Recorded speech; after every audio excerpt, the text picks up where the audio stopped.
general Hamilton Mourão, que foi vice-presidente do Brasil em 2018, ele já escreveu essa frase no Twitter. O nosso sistema previdenciário hoje não passa de uma pirâmide financeira.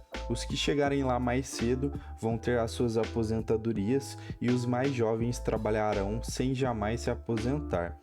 E essa frase vindo de um político é muito impactante, porque o político é a pessoa que basicamente estruturou isso. É claro que não foi ele, mas ele faz parte do sistema em si que estruturou a pirâmide financeira. E essa pirâmide ela pode estar próxima a se ruir, então eu vou falar um pouco sobre isso. A ideia é que a contribuição previdenciária no Brasil funciona como uma pirâmide financeira, ela tem ganhado cada vez mais força devido à estrutura de financiamento desse sistema. A previdência social hoje ela é sustentada pelas contribuições dos trabalhadores ativos para pagar os aposentados. Esse modelo pode se assemelhar a uma pirâmide financeira porque depende de um fluxo contínuo de novos entrantes para se manter funcionando. Como que funciona uma pirâmide financeira?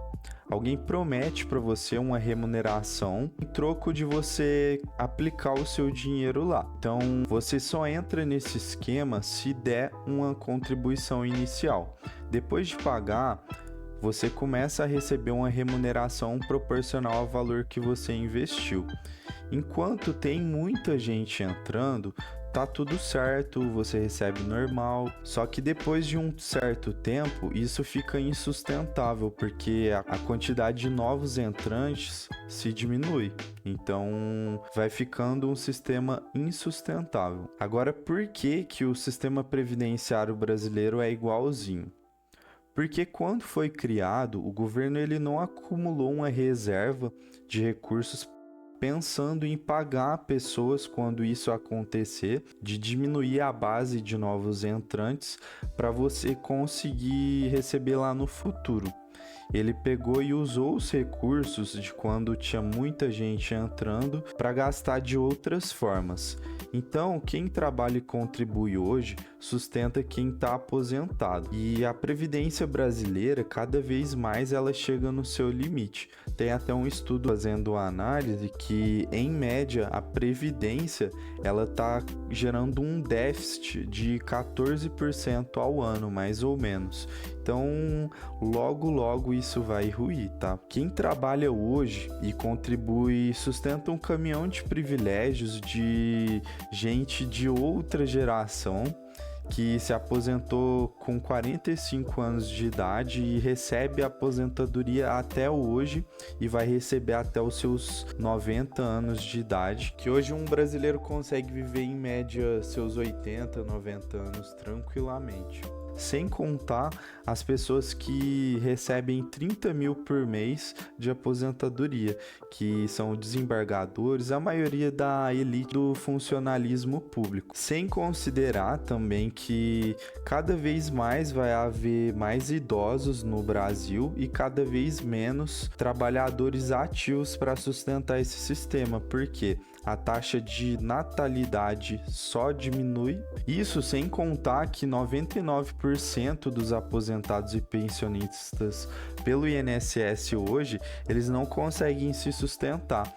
Isso não é eu que estou falando, tá, pessoal? É um estudo feito pelo IBGE. Ele fez uma pesquisa e reportou que 46% das pessoas que recebem uma aposentadoria do INSS depende de parentes para sobreviver, 28% depende de caridade, então de doações para conseguir se sustentar, 25% tem que continuar trabalhando para sobreviver, e só 1% que são independentes financeiramente, que é onde entra a parte da elite do funcionalismo público. Então, o problema é que, como em qualquer esquema de pirâmide, chega um ponto em que o número de novos entrantes não é suficiente para sustentar os pagamentos para aqueles que estão no topo da pirâmide, que são os aposentados. O Brasil enfrenta esse desafio e cada vez vai ficando mais difícil, porque a população está envelhecendo, tem menos jovens entrando no mercado de trabalho,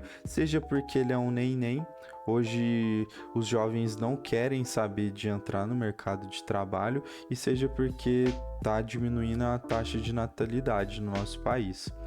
Então isso estreita a base da pirâmide, enquanto o topo, composto pelos aposentados, só se aumenta, porque eles estão vivendo cada vez mais. Então a comparação é feita frequentemente com esquemas financeiros fraudulentos, onde os primeiros a entrar recebem o retorno às custas dos últimos. No caso da Previdência, enquanto no passado tinha mais contribuintes que beneficiários, hoje e num futuro próximo essa relação está se invertendo, criando um déficit bilionário e até chegar a trilionário, onde vai se tornar insustentável.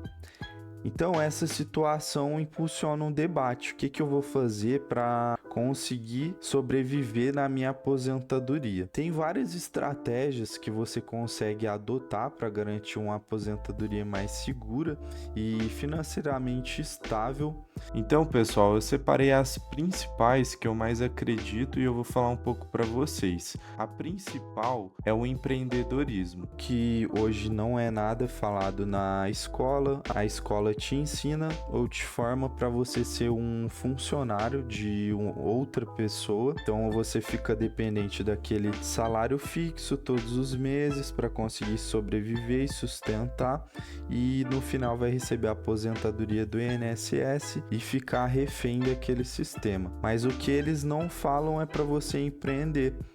Muitas pessoas optam por empreender para garantir uma maior autonomia financeira, para você criar sua empresa lá e tudo mais e conseguir com a sua empresa sustentar você, sua família. Se a sua empresa, vamos supor que eu hoje inicio uma empresa com 22 anos de idade, se eu dou continuidade nela, sei lá, por 20 anos, a chance dessa empresa estar bem sucedida daqui 20 anos é muito maior do que você criar uma carreira de sucesso na iniciativa privada, trabalhando como um funcionário mesmo. E hoje a gente tem a economia digital, que tem diversas oportunidades para você empreender pela internet online, seja da forma que você preferir. Tem o e-commerce, marketing digital, que é você vender produtos online, pode ser infoprodutos, diversas formas. Criação de conteúdo, que é o que eu estou fazendo hoje, que é gravar um vídeo para o YouTube, e você pode escolher a plataforma que você se adapta melhor. A principal, que eu acredito que para nós jovens vai ser a nossa aposentadoria e vai ser onde a gente vai conseguir acumular riqueza sem o risco de o sistema colapsar, que é o Bitcoin. Criptomoedas. A maioria das criptomoedas são centralizadas, tem um dono e tudo mais, e o Bitcoin é o único que não tem isso, então eu acredito muito no poder do Bitcoin. Então, para você conseguir o Bitcoin, para nós jovens que tem mais facilidade, é mais fácil, é uma reserva de riqueza, porque é uma moeda deflacionária, ao longo do tempo ela só tende a diminuir a produção, o que diferente de moedas que são do governo, ela só tende a aumentar a sua base monetária, porque o governo imprime dinheiro a hora que ele quer. Eu não aconselho você investir em Bitcoin, qualquer criptomoeda, se for pensando ganho em curto prazo. Isso é mais para você ter uma reserva de valor, tá, pessoal? Para uma pessoa que tem uma idade mais avançada, que já recebe uma renda boa e tudo mais, tem a previdência privada. Se ela não tem facilidade em mexer com criptoativos e tudo mais, tem a previdência privada, que a pessoa sabe que aquele dinheiro tá indo lá para o fundo que ela tá investindo, e se não tá rendendo bem, você consegue portabilizar hoje, tem vários incentivos fiscais, então é uma boa opção também. E para conseguir fazer tudo isso, você precisa de construir educação financeira, que o básico hoje da educação financeira é você ter mais receitas que despesas. Então você precisa de controlar os seus gastos e começar a poupar. Porque se eu não poupo hoje, por exemplo, eu não vou conseguir comprar Bitcoin. Então como que eu vou conseguir sair desse sistema? Não tem como. E para melhorar ainda mais, se você não quiser fazer uma coisa só dessas que eu te falei, é fazer o que a gente chama de diversificação. Faz um pouquinho de cada. Com isso, você vai conseguir fazer a criação de múltiplas fontes de renda para você. E isso daí vai diminuir cada vez menos o risco e te dar uma segurança muito maior.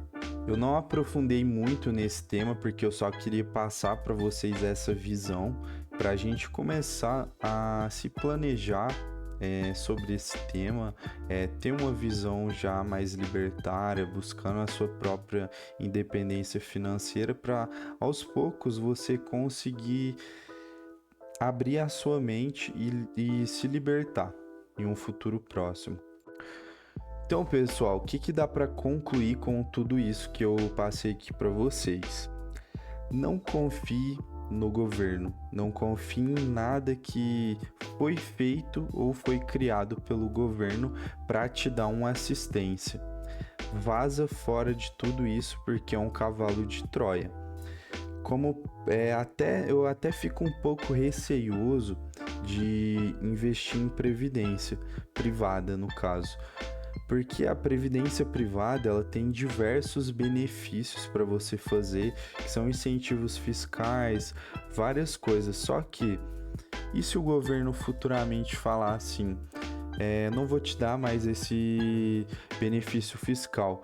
Você acumulou lá, sei lá, 10 milhões, ele pega e fala, vou te taxar 20%. Você perdeu aí 20% do valor que você custou a guardar durante muito tempo, porque o governo fez um cavalo de Troia com você, basicamente. Outro fator que está recente já e realmente já acontece, que muita gente já pensava que isso poderia acontecer, que é um cavalo de Troia muito grande também, era a pessoa pegar e fazer uma previdência privada porque ela sabe que esse valor não vai entrar como inventário. Então o governo não taxa o imposto sobre morte, que é o ITCMD. Hoje em dia já tem estudos querendo taxar pessoas e já tem até caso que foi taxado, se eu não me engano. Então, a conclusão desse vídeo é: saia fora do sistema, tudo que foi o governo que criou, você sai fora disso porque provavelmente é um cavalo de Troia. Então, pessoal, com isso eu vou encerrando o vídeo. Deixem nos comentários o que vocês acham, se vocês têm alguma outra ideia para a gente conseguir sair desse sistema. E esse vídeo está aberto para a seção dos comentários, então deixe a opinião de vocês, o que vocês acham, se vocês concordam com tudo isso que eu falei. E te vejo no próximo vídeo. Até lá, fui!